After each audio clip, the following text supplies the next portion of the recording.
காலை நேரம், கடற்கரை ஓரம், காலை வீசிக்கிட்டு கையை வீசிக்கிட்டு ஏதோ சண்டைக்கு போகிற சிப்பாய் மாதிரி எல்லாரும் நடந்து போயிட்டுருக்கிறாங்க.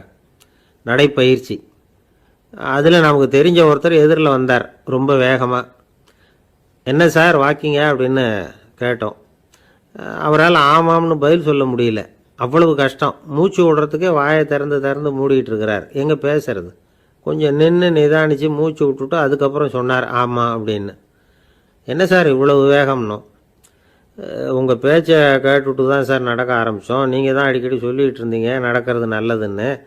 அன்னையிலேருந்து ஆரம்பிச்சுட்டேன். ஆனால் ரொம்ப கஷ்டமாக இருக்குது சார்.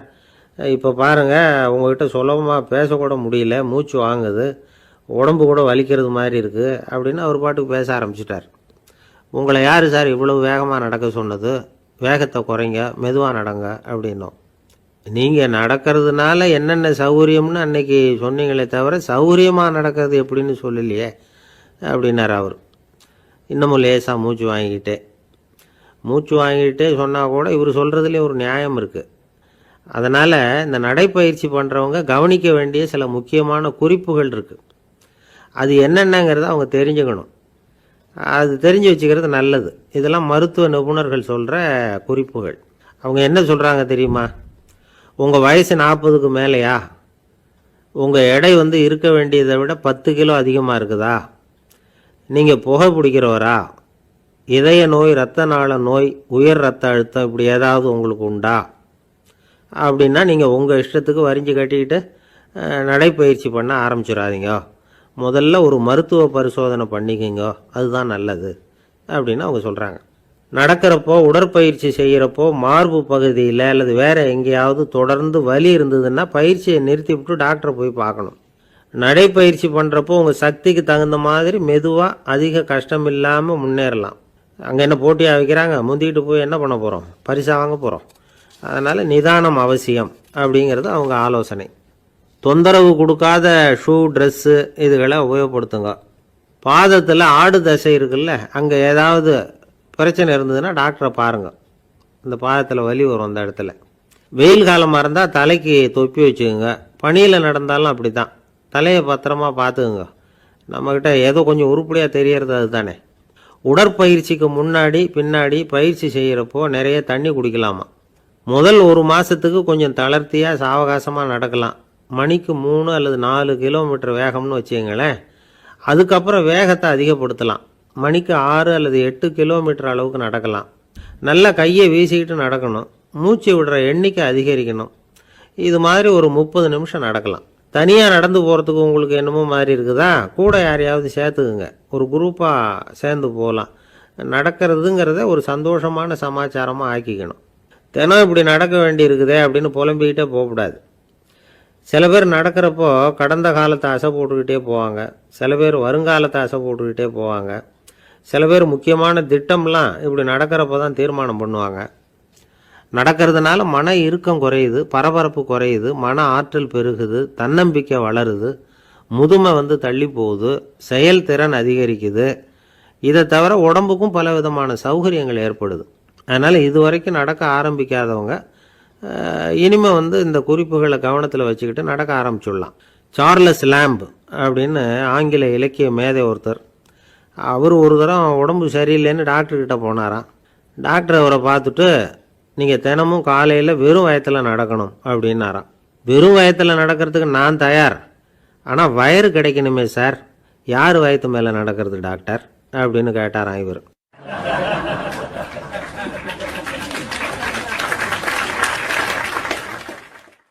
எனக்கு ஒரு உதவி செய்யணும் அப்படின்னு நம்மளை பார்த்து ஒருத்தர் கேட்குறாருன்னு வச்சுங்களேன். உடனே நாம் அவரை பார்த்து என்ன உதவின்னு கேட்போம். இதுதான் சராசரி மனிதர்களின் இயல்பு. ஆனால் ஒருத்தர் எனக்கு ஒரு உதவி செய்யணும் அப்படின்னு கேட்ட உடனே என்ன உதவின்னு கூட கேட்காம சரி செய்கிறேன் அப்படின்னு ஒத்துக்கிறது இருக்கு பாருங்கள், அது கொஞ்சம் அபூர்வம். அந்த காலத்தில் ஒருத்தர் இருந்தார். அவர் எப்படி தெரியுமா? உதவி கேட்குறவங்க நல்லவங்களா கெட்டவங்களா அப்படின்னு கூட பார்க்கல. தனக்கு நன்மையா தீமையா அப்படின்னு கூட பார்க்கல. உதவி செய்கிறேன்னு புறப்பட்டு விட்டார். அவர் யார் தெரியுமா? அவர் தான் நல சக்கரவர்த்தி. அவர் மாதிரி நாமும் உதவி கேட்குறவங்களுக்கு உடனே உதவி செய்கிறதுக்கு தயாராக இருக்கணும் அப்படின்னு சொன்னார். ஒரு ஆன்மீக பேச்சாளர். நல சரித்திரத்தை அவர் சொல்லிக்கிட்டு இருந்தார். இந்திரன், அக்னி, வருணன், யமன் இவங்க 4 பேரும் நலனை பார்த்து, எங்களுக்கு நீ உதவி செய்யணும், எங்களுக்காக நீ தூது போகணும் அப்படின்னு கேட்குறாங்க. யாருக்கிட்ட தூது போகணும், என்ன காரியத்துக்காக போகணும் அப்படின்னு கேட்கணும்ல. நலன் அப்படி கேட்கவே இல்லை. உடனே சரின்னு ஒத்துக்கிறான். அதுக்கப்புறம் அவங்க விவரம் சொல்கிறாங்க, என்ன உதவி, யாருக்கிட்ட தூது போகணும் அப்படிங்கிற விவரத்தை சொல்கிறாங்க. நலனுக்கும் அப்புறம்தான் புரியுது, எந்த தமயந்தியை இவன் காதலிச்சானோ, எந்த தமயந்தின் சுயம்வரத்துக்காக இவன் போய்கிட்டு இருக்கிறானோ, அந்த தமயந்தியை பார்த்து தங்களுக்காக அவகிட்ட வாதாடணும், பேசணும், தங்களில் ஒருத்தரை கல்யாணம் பண்ணிக்கும்படியாக கேட்கணும் அப்படின்னு அவங்க 4 பேரும் நலன்கிட்ட கேட்குறாங்க. இதை கேட்டதும் நலன் கொஞ்சம் கூட முகம் சுளிக்கலை, பதட்டப்படலை. நேராக தமயந்தி கிட்ட போகிறான். இந்திரன், அக்னி, வருணன், யமன் இவங்களோட சிறப்புகளை எடுத்து சொல்கிறான். இவங்களில் ஒருத்தரை கல்யாணம் பண்ணிக்கலாம் அப்படின்னு சொல்லி கேட்டுக்கிறான். ஆனால் இதுக்கு தமயந்தி சம்மதிக்கலை. சுயம்வரம் நடக்குது, அவள் நலனை தேர்ந்தெடுக்கிறாள். அந்த 4 பேரும் நலனுக்கு நிறைய வரங்கள்லாம் கொடுக்குறாங்க. அதுக்கப்புறம் இப்படி போகுது கதை. இதில் நாம் கவனிக்க வேண்டியது என்னென்னா, உதவின்னு கேட்ட உடனே என்ன உதவின்னு கேட்காம சரி செய்கிறேன்னு சொன்னான் பாருங்க, அதை கொஞ்சம் சிந்திக்கணும். செய்கிறேன்னு ஒத்துக்கிட்டதுக்கு அப்புறம் அது என்ன உதவின்னு தெரிஞ்சும் முகம் சுளிக்காமல் அதை செஞ்சான் பாருங்க, அதையும் கொஞ்சம் சிந்திக்கணும். நம்மால் ஒருத்தன் ஒரு நண்பனை தேடி போனான், எனக்கு ஒரு உதவின்னா சரி சொல்லுன்னா, இப்போ உங்ககிட்ட 2 கார் இருந்தால் என்ன பண்ணுவேன்னா, உடனே அதில் ஒன்று உங்ககிட்ட கொடுத்துருவேன்னா, அவன் உங்ககிட்ட 2 பங்களா இருந்தால் என்ன பண்ணுவேன்னா, அதில் ஒன்று உங்ககிட்ட கொடுத்துருவேன்னா, உங்ககிட்ட 2 பேனா இருந்தால் என்ன பண்ணுவேன்னா, அதில் ஒரு பேனாவே உங்ககிட்ட கொடுக்க மாட்டேன்னா அவன். ஏன்டா அப்படி சொல்கிறேன்னா, ஏன்னா இப்போ நிஜமாகவே என்கிட்ட 2 பேனா இருக்குது, அதனால் அப்படி சொல்கிறேன் அப்படின்னு நானான் அவன்.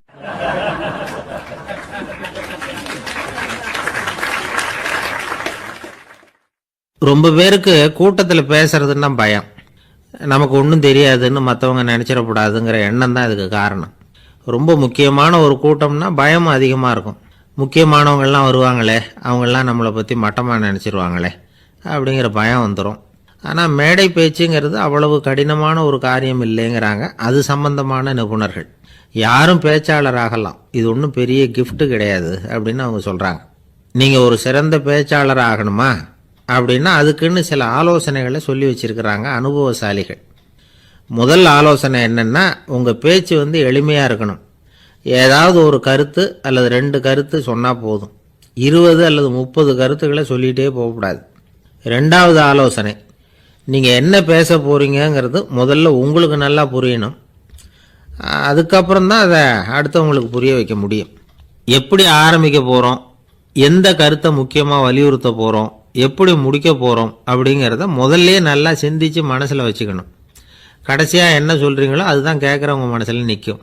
3வது ஆலோசனை என்னென்னா, உங்கள் பேச்சு சுருக்கமாக இருக்கணும். ஒரு 15 நிமிஷம் பேசுகிறது ரொம்ப பொருத்தம். மணிக்கணக்கில் பேசிக்கிட்டு இருக்கிறது நல்லதில்லை. 4வது ஆலோசனை, நீங்கள் பேசுகிறது உண்மையாக இருக்கணும். உங்களுக்கு உண்மையான அனுபவங்கள் இருக்கும், அதை சொல்லலாம். உங்களுடைய உண்மையான அனுபவங்களை மற்றவங்களோட பகிர்ந்துக்கணும், அதுதான் முக்கியம். 5வது ஆலோசனை, ஆரம்பத்தில் கொஞ்ச நேரம் உங்களை பற்றியும் எதிரில் உள்ளவங்களை பற்றியும் சம்பந்தப்படுத்தி ஏதாவது பேசி ஒரு நெருக்கத்தை ஏற்படுத்திக்கணும். ஒவ்வொருத்தரும் இப்போ இவர் பேச போகிறது நம்ம சம்மந்தப்பட்டது அப்படின்னு நினைக்க ஆரம்பிச்சிருவாங்கல்ல, அதுக்கப்புறம் அவங்க கேட்க தயாராகிட்டாங்கன்னு அர்த்தம். எதிரில் உட்காந்துருக்கிற கூட்டத்திலிருந்து 3 பேரை தேர்ந்தெடுங்க. அதாவது வலது பக்கம் ஒருத்தர், நடுவில் ஒருத்தர், இடது பக்கம் ஒருத்தர். அதாவது உங்களை ரொம்ப கனிவாகவும் ஆர்வமாகவும் பார்க்குறவராக பார்த்து தேர்ந்தெடுத்துங்க மனசுக்குள்ளே. நீங்கள் பேசும்பொழுது என்ன பண்ணணும்னா, இவங்களை நேருக்கு நேராக மாறி மாறி பார்த்துக்கிட்டே பேசுனீங்கன்னா நீங்கள் ஏதோ ஒட்டு மொத்த கூட்டத்தையும் பார்த்து பேசுகிறதாக ஒரு உணர்வு அது ஏற்படுத்திவிடும். 6வது ஆலோசனை என்னென்னா, சொற்பொழிவுன்னா நீங்கள் பேசணும், படிக்கக்கூடாது. எழுதி படிக்கிறது நல்லா இருக்காது. குறிப்புகள் வேணும்னா வச்சுக்கலாம். படிக்கிறது பேப்பர்லேருந்து வர்றது மாதிரி இருக்கும், பேசுறது இதயத்திலேருந்து வர்றது மாதிரி இருக்கும். அப்புறம் 7வது ஆலோசனை சொல்கிறாங்க, அது என்னென்னா, மேடையில் ஏறி நின்ன உடனே இயல்பாக மூச்சை இழுத்து விட்டுங்க, இயல்பு நிலைக்கு வாங்க, அதுக்கப்புறம் இயல்பாக பேச ஆரம்பிக்கலாம் அப்படிங்கிறாங்க. இவ்வளவும் பேச்சு கலையில் வல்லுநர்களாக இருக்கிறவங்க சொல்லுகிற ஆலோசனைகள். இதையெல்லாம் கடைபிடிச்சா நமக்கும் அதுக்கும் வெகு தூரம்னு நினச்சிக்கிட்டு இருந்த ஒன்று இப்போ கிட்டத்தில் நெருங்கி வந்துடும். நாம் சொல்கிறபடியெல்லாம் அது கேட்கும். ஒரு பேச்சாளர், அவருக்கு சுருக்கமாகவே பேச தெரியாது. மேடையில் ஏற்றி விட்டுவிட்டா போதும், ஆரம்பிச்சிருவார், நிறுத்த மாட்டார், பேசிக்கிட்டே இருப்பார். ஒரு தடவை அவர் ஒரு கூட்டத்தில் ரொம்ப நேரம் பேசிக்கிட்டே இருக்கிறார். எதிரில் பொறுமை இழந்த ஒருத்தர் தன்னுடைய கை கடிகாரத்தை காட்டினார். அதை கவனித்த பேச்சாளர், மன்னிக்கணும், கை கடிகாரம் நான் கொண்டுகிட்டு வர மறந்துட்டேன், அதுதான் நேரம் போனதே தெரியல அப்படின்னு சொல்லியிருக்கிறார். இதுக்கு அவர் சொன்னாராம் கோபமா, ஏய்யா கடிகாரத்தை தான் பார்க்க முடியல, மறந்துட்டேன், பக்கத்தில் மாட்டிருக்கிற கேலண்டரையாவது பார்க்கக்கூடாதா அப்படின்னாராம்.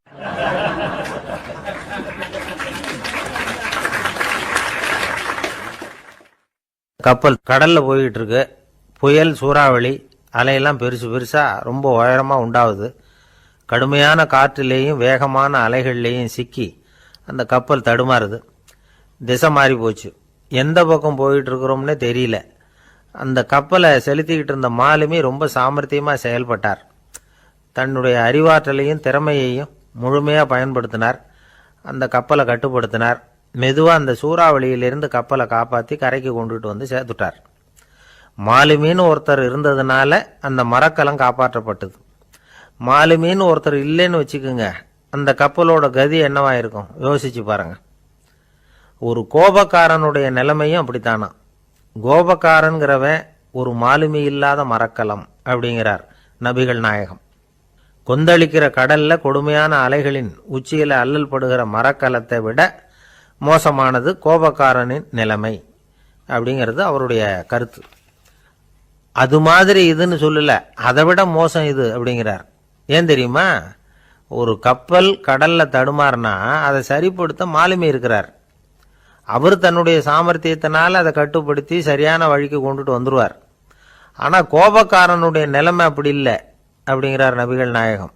மனித மனம் ஒரு மரக்கலம், அறிவு அதில் இருக்கிற மாலுமி.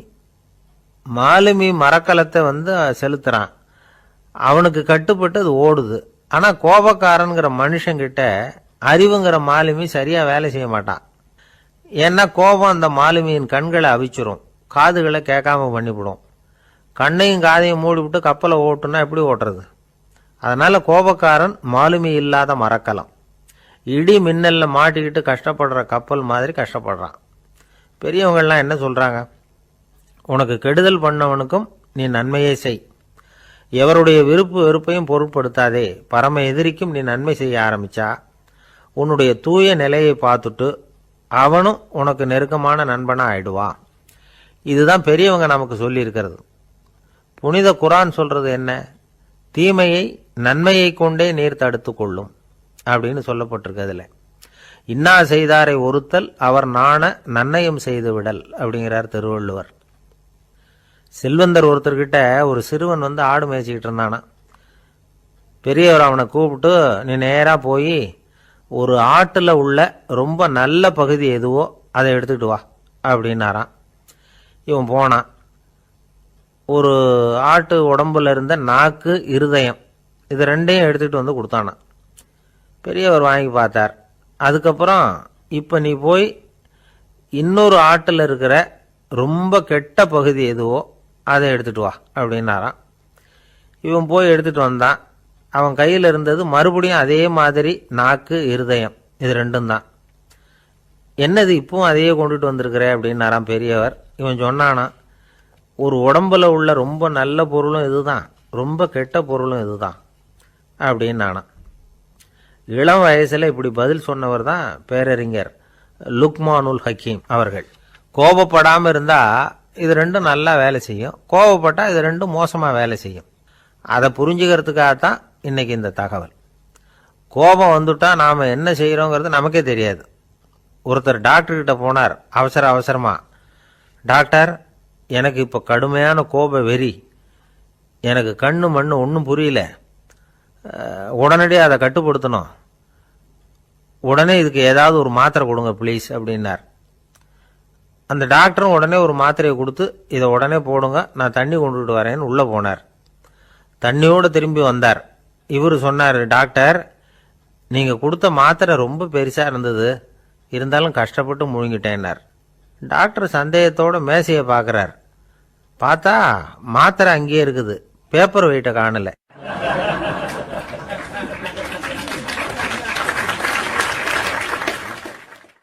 தானத்தில் சிறந்தது எது அப்படின்னு ஒரு கேள்வியை கேட்டு, தானத்தில் சிறந்தது நிதானம் அப்படின்னு அதுக்கு ஒரு பதிலும் சொல்கிறவங்க உண்டு.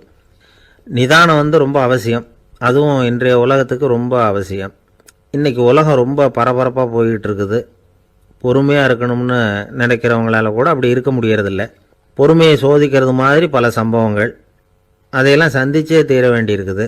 எங்கே போனாலும் க்யூவில் நிற்க வேண்டியிருக்குது, எங்கே போனாலும் காத்துக்கிட்டு இருக்க வேண்டியிருக்கு.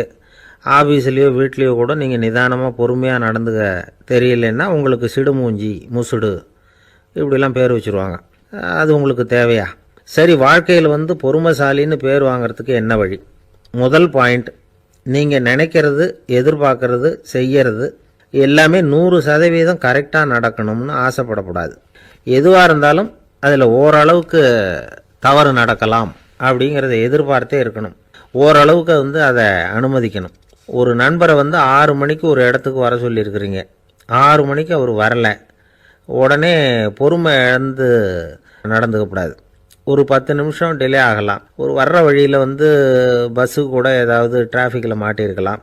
அதெல்லாம் எதிர்பார்த்தே கொஞ்சம் காத்திருக்கிறதுல ஒன்றும் தப்பு இல்லை. சில சமயம் டிலே ஆகிறது கூட நல்லதாக முடியும். ஒரு பஸ்ஸை தவற விட்டுட்டு, ஐயோ கொஞ்சம் ஒரு 2 நிமிஷம் முன்னாடி வந்திருந்தா பிடிச்சிருக்கலாமே அப்படின்னு தவிச்சிக்கிட்டு இருப்பாங்க சில பேர். அடுத்தபடியாக வர்ற பஸ்ஸு நேரடியாக நீங்கள் போக வேண்டிய இடத்துக்கே கொண்டு போய் விடுற பஸ்ஸாக கூட இருக்கலாம். அது உங்களுக்கு முன்னாடி தெரியாதுல்ல. சில நெருக்கடியான சூழ்நிலைகளை தமாஷா எடுத்துக்கிறதுக்கு பழகிக்கணும். சில இடங்களுக்கு போகிறப்ப காத்திருக்கிறதுக்கு நம்ம மனசை தயார்படுத்திக்கிட்டே போகணும். ஒரு ரயிலுக்கோ பஸ்ஸுக்கோ அல்லது விமானத்துக்கோ கப்பல் பிரயாணத்துக்கோ போகிறப்போ அங்கே போய் நீங்கள் மணிக்கணக்கில் கூட காத்துக்கிட்டு தான் இருக்கணும். புறப்படுற நேரம் கூட மாறலாம். நீங்கள் போய் சேர்ந்ததும் அது உடனே புறப்படணும்னு கட்டாயமாக என்ன? அது மாதிரி சமயத்தில் படிக்கிறதுக்குன்னு சில சுவாரஸ்யமான புத்தகங்களையும் கையில் எடுத்துக்கலாம். உங்களை சுற்றி எவ்வளவோ சுவாரஸ்யமான சம்பவங்கள் நடந்துக்கிட்டு இருக்குதுல்ல, அதையெல்லாம் வேடிக்கை பாருங்கள். எதுக்காக காத்துக்கிட்டு இருக்கிறோமோ அந்த காரியத்தில் உண்மையாகவே நமக்கு ஒரு அக்கறை இருந்தால் நமக்கு போர் அடிக்காது.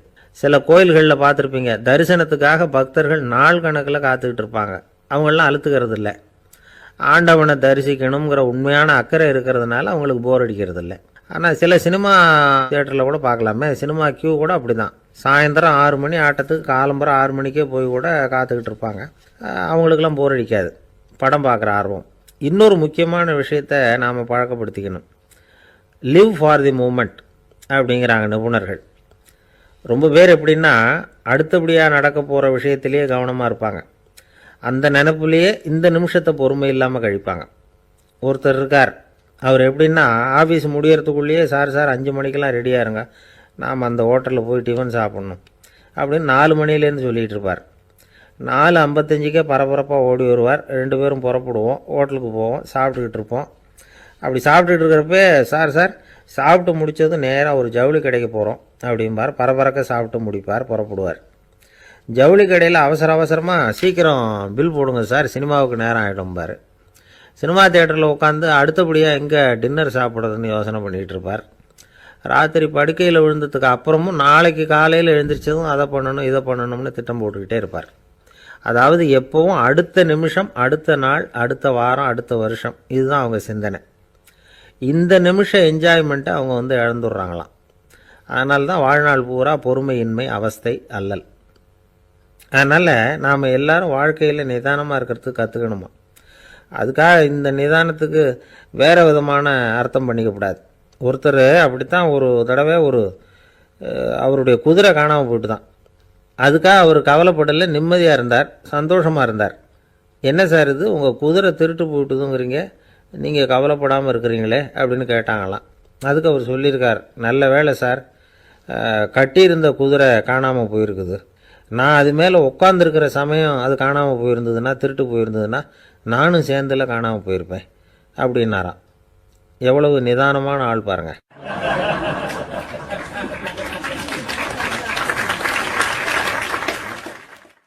ஒரு நண்பர் சினிமா படம் தயாரிக்கிறவர், அவர்கிட்ட ஒரு நாள் பேசிக்கிட்டு இருந்தேன்.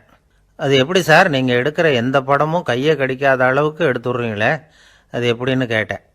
அது ஒன்றும் பெரிய விஷயம் இல்லை சார். பெண்களுக்குன்னு சில உருக்கமான காட்சிகள், இளைஞர்களுக்குன்னு சில நடனங்கள், அடிதடி காட்சிகள், அப்புறம் வயசானவங்களுக்குன்னு சில ஆன்மீக காட்சிகள், சின்ன பிள்ளைங்களுக்கு சிரிப்பு, இப்படி எல்லாமும் சேர்த்து நான் படம் எடுக்கிறேன். மசாலா படம்னு பேர். இது ரொம்ப பெருசாக இல்லைன்னாலும் ஓரளவுக்கு சுமாராக ஓடிடும், கையை கடிக்காது அப்படின்னார். இது ஒரு உத்தி. சில பத்திரிகை ஆசிரியர்களும் இந்த உத்தியை கையாளுறது உண்டு. இந்த உத்திக்கு பார்னம் உத்தி அப்படின்னு பேர். பார்னம் எஃபெக்ட் அப்படின்னு சொல்லுவாங்க. அதாவது ஃபீனியஸ் டி பார்னம் அப்படின்னு ஒருத்தர் அமெரிக்காவில் இருந்தாராம். அதாவது 19ஆம் நூற்றாண்டில் அமெரிக்காவில் கொடிகட்டி பறந்த ஒரு சர்க்கஸ் நிறுவனத்தின் அதிபர் அவர். இந்த உலகத்தில் ஒவ்வொரு நிமிஷமும் ஒரு ஏமாளி பறந்துக்கிட்டே இருக்கிறான் அப்படிங்கிறது அவருடைய சித்தாந்தம். ஒவ்வொருத்தரையும் திருப்திப்படுத்துகிற அளவுக்கு அம்சங்களை கொஞ்சம் கொஞ்சமாக கலந்து கேளிக்கை நிகழ்ச்சிகளை நடத்தினது தான் அவருடைய மகத்தான வெற்றிக்கு காரணம். அதனால் அந்த உத்தியை யார் கடைப்பிடிச்சாலும் சரி, அதுக்கு பார்னம் உத்தி அப்படின்னு பேர் வந்துட்டுது. ஜோசியம் சொல்கிறவங்களுக்கும் இந்த உத்தி தான் கை கொடுக்குது. ஒரு விஷயத்தை ஒருத்தருடைய கோள் நிலைகள் அல்லது கையெழுத்து நிரூபிக்கிறதாக அவர்கிட்ட சொன்னால் அதை அவர் நம்பிவிடுவார். ஆனால் அந்த விஷயம் நல்லதாக இருக்கணும், நேர்மையானதாக இருக்கணும், அதாவது பாசிட்டிவாக இருக்கணும். 8ஆம் இடத்துல குரு, 9ஆம் இடத்துல சனி, நீங்கள் ஒரு பெரிய மேதை தான் அப்படின்னு சொல்லுவாங்க. கேட்குறவங்களுக்கு அதை மறுக்கிறதுக்கு மனசு வராது. அப்படி சொல்லும் பொழுது கூடவே என்ன கொஞ்சம் முன்கோபம் அதிகமாக இருக்கும், இருந்தாலும் அது உடனே மறைஞ்சிரும் அப்படின்னு சில அற்ப விஷயங்களையும் சொன்னாலும் அதையும் சரிதான்னு சொல்லி ஒத்துக்குவாங்க. ஆளுமையை எடை போடுகிற ஒரு நிறுவப்பட்ட உத்தியின் மூலமாக தன்னுடைய குணாதிசயங்கள் கண்டுபிடிக்கப்பட்டதாக அவர் நம்புறது தான் இதுக்கு காரணம். இந்த மாதம் பணத்தட்டுப்பாடு கொஞ்சம் இருக்கும், உடம்புல ஏதாவது கொஞ்சம் அசௌகரியம் இருக்கும், வீட்டுக்குள்ளே லேசாக மனஸ்தாபம் வரலாம், இது மாதிரி பொதுப்படையாக சிலதை சொன்னாலே போதும், மக்களை நம்ப வச்சுடலாம். இதெல்லாம் நமக்கு மட்டும்தான் ஏற்படுது அப்படின்னு சொல்லி அவங்க நினைக்கிறது தான் காரணம். இதுதான் பார்னம் உத்திங்கிறது. மனிதர்கள் பாராட்டுக்களை விரும்புகிறதும் விமர்சனங்களை வெறுக்கிறதும் பார்னம் உத்தியின் அடுத்த கூறு. அதனால் ஒருத்தருக்கு ஜோசியம் சொன்னாலும் சரி, அவருடைய ஆளுமையை மதிப்பிடுறதாக இருந்தாலும் சரி, அவரை புகழற மாதிரி இருந்தாலும் சரி, அப்படி இருந்தால் தான் அது சரியாக இருக்கும். சாதகமான விஷயங்களை அதிகமாகவும் பாதகமான விஷயங்களை நாசூக்காகவும் சொன்னால் மக்கள் அதை நம்பிவிடுவாங்க. ஒருத்தரை கருமின்னு சொன்னால் ஏற்றுக்க மாட்டார். அதையே கொஞ்சம் மாற்றி நீங்கள் கொஞ்சம் சிக்கனமான ஆசாமி அப்படின்னு சொன்னால் நீங்கள் சொல்கிறது சரிதான் சார் அப்படிம்பார். நீங்கள் பெரிய செலவாளி தான், இருந்தாலும் நல்ல விஷயங்களுக்கு தான் செலவழிப்பீங்க அப்படின்னு சொல்லணும். இப்படி இந்த பார்னம் உத்தியை கடைப்பிடிச்சி இன்றைக்கி வெற்றிகரமாக காலம் தள்ளுறவங்க நிறைய பேர் இருக்கிறாங்க. இந்த உலகத்தில் ஒவ்வொரு நிமிஷமும் ஒரு ஏமாளி பறந்துக்கிட்டே இருக்கிறான் அப்படிங்கிறது தான் ஃபீனியஸ் பார்னம் அவர்களுடைய நம்பிக்கை. அதை விட அடுத்தவங்களை ஏமாளியாக நினைக்கிற மனுஷர்கள் தான் இன்றைக்கி உலகத்தில் ரொம்ப அதிகம். ஒருத்தர் தன்னுடைய மேலதிகாரிகிட்ட போய், ஐயா ஒரு நாள் லீவு வேணும், என் தங்கச்சிக்கு கல்யாணம் அப்படின்னார். அவர் பார்த்தார், ஒரு 10 நிமிஷம் வெளியில் இருங்கன்னார். 10 நிமிஷம் கழித்து கூப்பிட்டார், இதை பாருங்கள், நீங்கள் சொல்கிறது பொய், இப்போ உங்கள் தங்கச்சிக்கு ஃபோன் பண்ணேன், அவங்க தனக்கு 2 வருஷத்துக்கு முன்னாடியே கல்யாணம் ஆகிட்டதாக சொல்கிறாங்க அப்படின்னார். உடனே இவர் சொன்னார், சார் இப்போ நீங்கள் சொல்கிறதும் பொய்யா தான் இருக்கணும், ஏன்னா நிஜமாக எனக்கு ஒரு தங்கச்சியே கிடையாது அப்படின்னார்.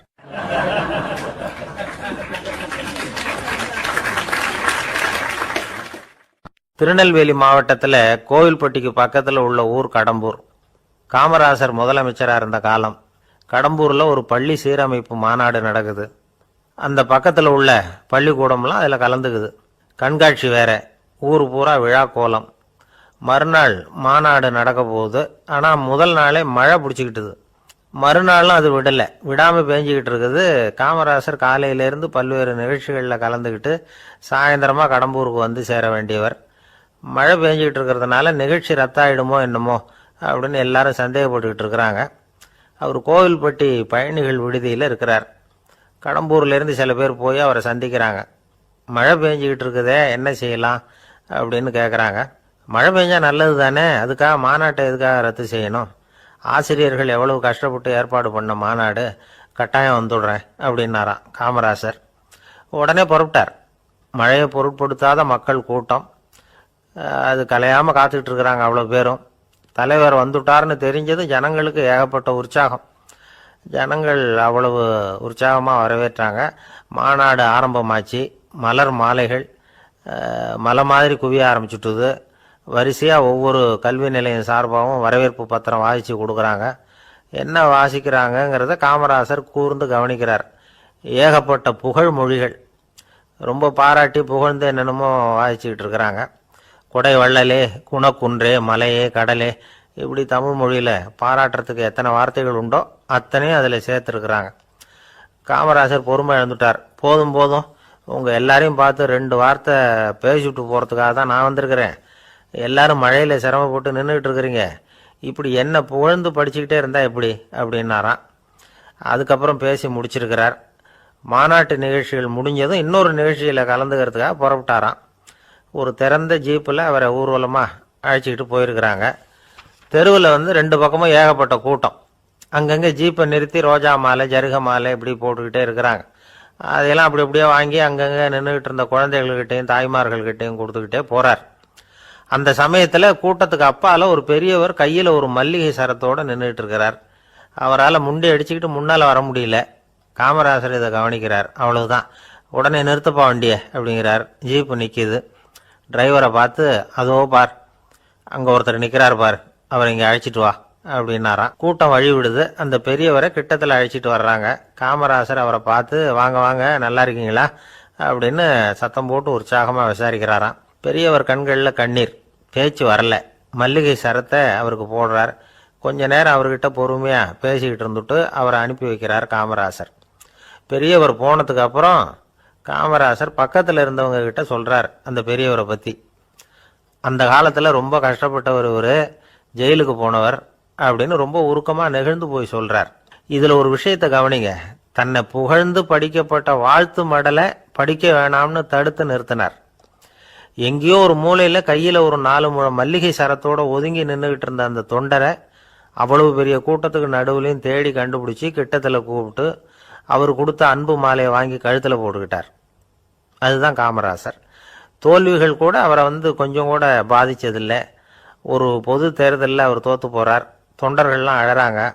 அதில் ஒருத்தர் மெதுவாக காமராசர்கிட்ட போய், என்ன தலைவரே, நீங்கள் கூட தோற்று போயிட்டீங்களே அப்படின்னு கலக்கமாக சொல்லியிருக்கிறார். அதுக்கு காமராசர், நான் கூட தோற்று போகிறதுக்கு பேர் தான்ப்பா ஜனநாயகம் அப்படின்னாராம்.